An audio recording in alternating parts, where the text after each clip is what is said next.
we do have UCF hosting Baylor this week. Believe it or not, Baylor's first road game of the year. They've had 4 in a row at home. Crazy. National leading 8 home games this year. Besides these teams being in different time zones, I feel like they're in different hemispheres of just where they're at right now.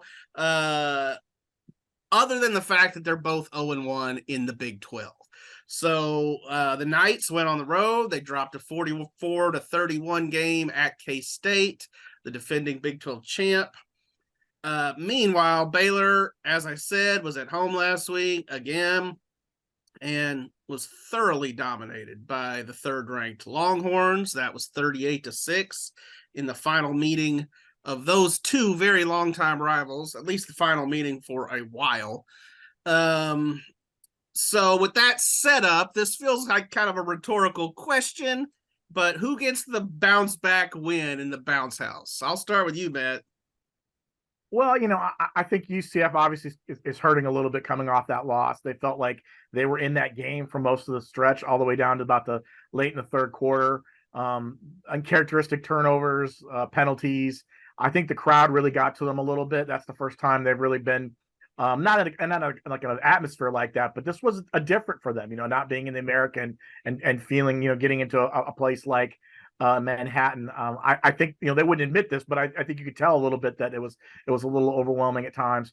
And, they felt like they could have come back and bounced back and won that game. If they just done a couple things here or there, and their defense have played a little bit better. So they're inspired. They want to come out and win this game. They feel like this is going to be their chance to showcase themselves really to the Big 12.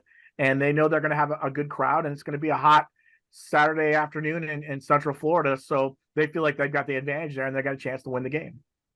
Hot's not going to bother Baylor. We know hot. It's been freaking brutal. But Zach, what do you say? Any chance for the Bears here?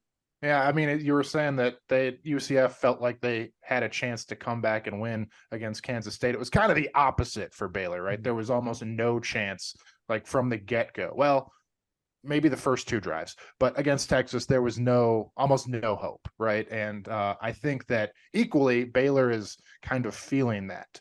I think the players and Dave Aranda, they kind of have to flush the first 4 games of the season and kind of look at the next section of the season in a totally different light and kind of really turn the page, as cliche as that is. The good news, I think, is things are starting to get better from a health standpoint, expecting Blake Shapen to come back. We saw Dominic Richardson, the leading rusher, back against Texas, and Devin Lemire, the safety. So I think there is some case for optimism from a Baylor standpoint, with some, like I said, some of the injuries coming back, but there, from what they've put forth on the field, there's not a lot to kind of hang your hat on in that regard. I think Blake Shapen, if he does play, certainly is a major upgrade over Sawyer Robertson at quarterback. Sawyer has struggled.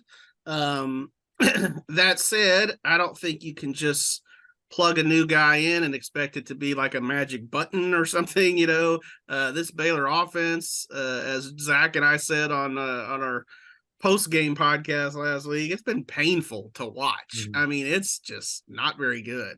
So I think I saw the line. I want to say it was maybe 11.5 or something last time I looked.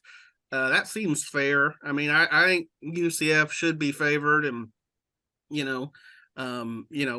maybe Baylor can cover.